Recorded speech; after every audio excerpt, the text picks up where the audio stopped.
So I have a big problem. The problem is my TBR list. And I mean very specifically my owned TBR, so spread across my Kindle, audio and my shelves of books. My issue is that the number of books that I have on there is just so high.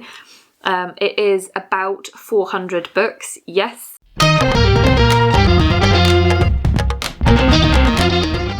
I am not joking, it is really, really 400 books. Now, I say about because it's actually very difficult to narrow that number down any further. Every now and then I'll look up a book on Storygraph, because that's where I track everything, and realise that a book that I own isn't listed on there, so it'll have to be added. So the number could be higher, which is unfortunate. But yes, I have 400 books to work through. I am in awe of people like Mercy from Mercy's Bookish Musings, who has been running her own TBR Zero project, and when she does little updates on it, she has sort of 20 books from pre-2022 on her shelf. That's amazing. Yes, okay, so probably 100 or more of the books that are on my TBR are from 2022, and if I were comparing myself to her, then I'd be in a slightly better position, but that's still, 300 or more books that would be on that list. So I'm making it my goal to reduce my owned TBR.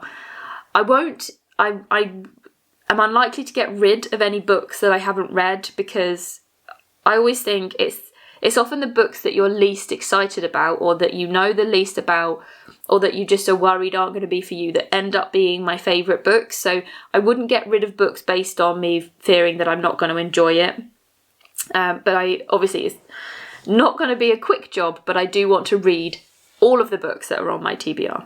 Over the next couple of months and years, I've got some fun projects lined up, some things that I'm challenging myself to make the reading of those books more fun, and to theme some of it and to bring some of them together. So I'm really looking forward to doing that with you. So I thought I'd tell you about the sorts of books that we're looking at, what's on my shelves. I tend to separate many of my books by when I bought them. So the first category is pre-pandemic, so anything that I bought pre-2020. So my pre-2020 books, I have about 11 on those shelves.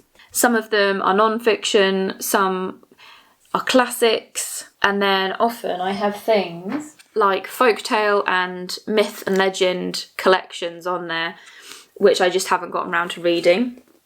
So those are the general themes on my pre-2020. I also had Sense and Sensibility and Sea Monsters, which I am sort of currently reading for another project that I'm doing that you'll see soon, and also Pride and Prejudice and Zombies I own as well. But yeah, mostly it is so things like Sapiens and Homo Deus by Yuval Harari Noah. Have I said that all the wrong way? But those sorts of books that everyone owns. I have some Hemingway, some Charles Dickens, Catch-22 by Joseph Heller. Those are all on my pre-2020 owned list. Where then we come to 2020. So in 2020, I wasn't in a massive reading mood. I mostly only read non-fiction at that point. But I did start to get into fiction later on in the year, but mostly I was reading non-fiction, and I tended to read most of what I brought in. So I have 13 books, 12 books from that period on that list. But I will also say that a couple of those that I've listed down, such as The Madman's Library, were actually gifts for my husband that I just thought looked really interesting. So they aren't necessarily my TBR, but they are on my TBR and they are on my shelf, so I'm including them here.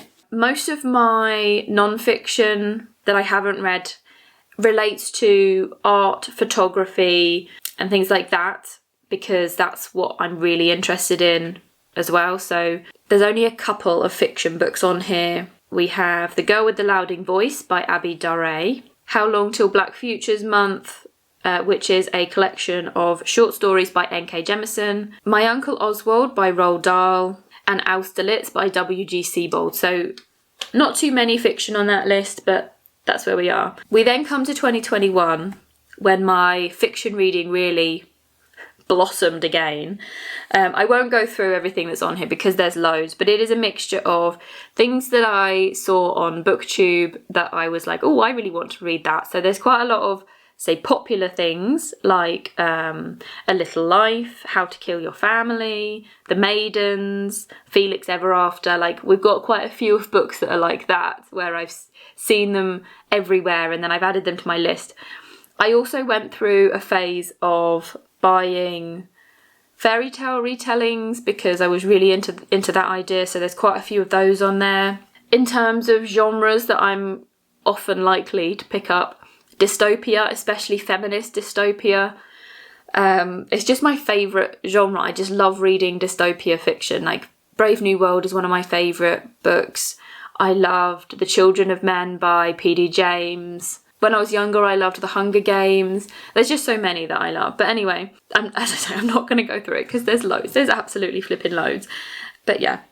And then we come to 2022, and again, I have quite a lot. I'm quite often someone who will buy books in charity shops. I try to get them cheap because for me, I don't want to own a book.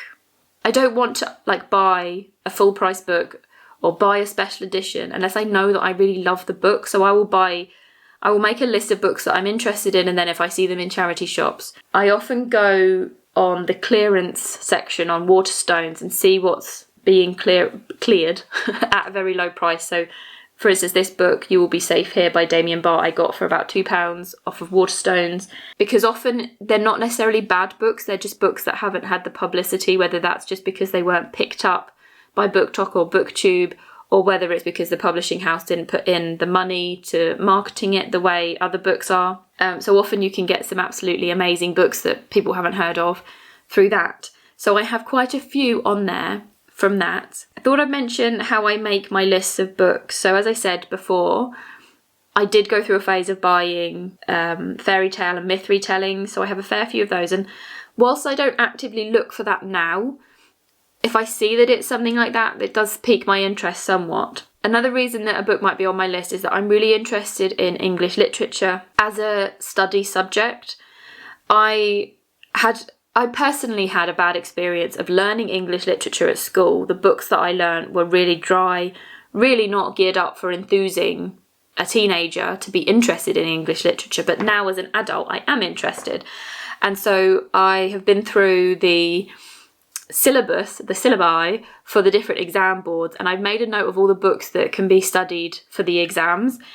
And then if I see those in charity shops, I'll pick them up to give them a try. And a few of my favourite books, actually, from last year came from that list. So Home Fire by Camilla Shamsi was on that list. On Chesil Beach by Ian McEwan, that was another favourite. I can't think of any of the others off the top of my head, but yeah, so it's been a fantastic time picking those books up. But a lot of them are still on my TBR because they're the sorts of books that I don't hear being talked about on BookTube. And so you forget what they're about, and then you feel less enthused to pick them up, but doesn't mean that they're not going to be good. And then there are often times when I start looking for a very specific theme or genre. So I mentioned that I love dystopia fiction, so if I see something that's dystopia, I'm likely to pick it up. But as I mentioned, I've got some fun themed vlogs, or fun for me anyway, themed vlogs coming up. But they are based on ideas that I've been interested in over the past however long. So for instance, I did over on my other channel a reading vlog where I read 2 books that were related to photographic fiction. So somehow the novel included photography, whether it was including pictures alongside the fictional narrative, or whether a photographer or photography was a key theme in the book.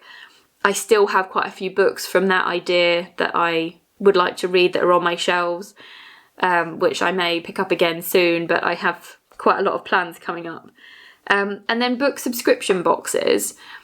Back when I was employed in 2021, but in a sort of well-paid corporate job, I tried out a few different book subscription boxes to see if there are any that I particularly liked, and I still have quite a lot of the books that I got through those subscription services on my shelves. I think I've read probably about 25% of the books that I received. So, but I quite like the fact that I didn't know what those books were going to be. So again, it's this idea of picking up something that you wouldn't normally pick up and it potentially being a favourite. So yeah, got that to work through. And then of course there are moments when I still succumb to the booktube hype. I'm still not immune to it. I'm quite tempted to purchase Babel by R.F. Kuang because everyone is raving about it and it just sounds right up my street. But anyway, coming up very soon, I am doing a scavenger hunt inspired by Kayla from Books and Lala, reading all of the books that are on my TBR that come up in that scavenger hunt. I'm going to have a go at an A to Z challenge, so reading books that have titles that begin with each letter of the alphabet. And then I've got some other themed reading vlogs which you'll see coming up in the next couple of months. Yeah, so let's see how well I can do, and each month when I do my wrap up I'll let you know how my TBR shelves are looking.